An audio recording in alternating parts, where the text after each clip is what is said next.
Hi hello నమస్తే అండి. ఈరోజు గుత్తి దొండకాయ ఎలా చేసుకోవాలో చూద్దాం రండి.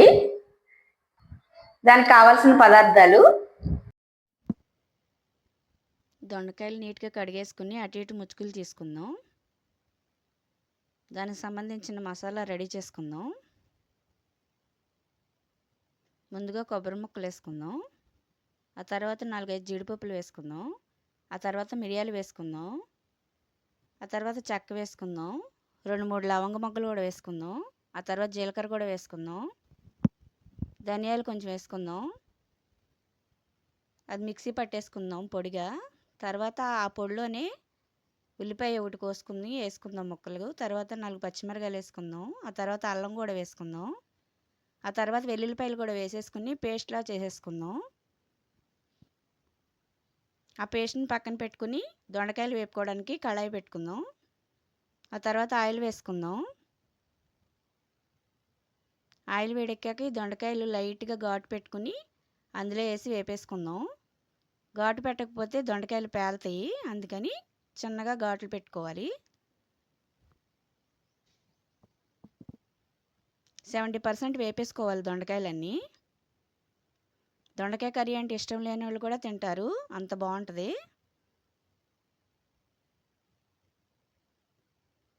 ఈ వీడియో నచ్చితే ఒక లైక్ కొట్టండి. వేపుకున్న దొండకాయలన్నీ ఓ ప్లేట్లో తీసేసుకుందాం.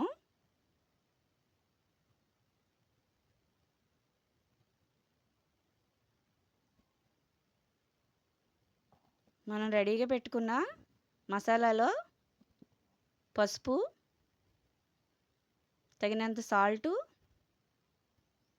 కారం వేసుకుని మొత్తం కలిపేసుకుందాం.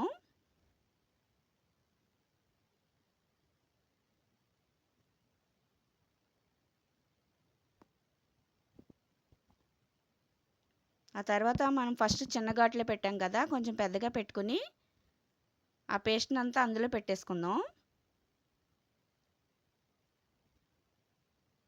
నా వీడియోస్ని ఫస్ట్ టైం చూస్తున్నట్లయితే సబ్స్క్రైబ్ చేసుకోండి.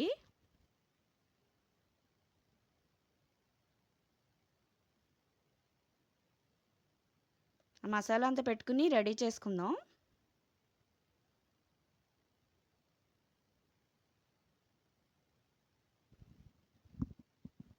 మనం దొండకాయలు వేపుకున్న ఆయిల్లోనే ఇవన్నీ వేసేసుకుందాం. మిగతా 30% వేపేసుకుందాం. పచ్చివాసన అంతా పోయేలాగా వేపుదాం. మిగిలిన మసాలా కూడా దాని మీద వేసేసుకుందాం.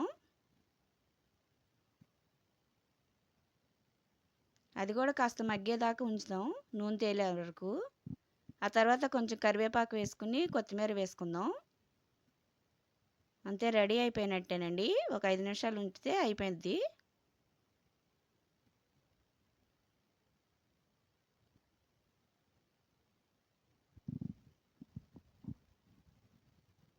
బౌల్లో తీసుకుని సర్వ్ చేసుకోవడమే.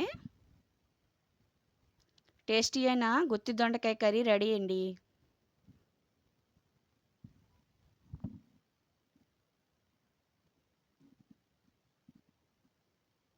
టేస్టీ అయిన గుత్తి దొండకాయ రెడీ అయిపోయిందండి. ఒకసారి టేస్ట్ చూసి ఎలా ఉందో చెప్తా.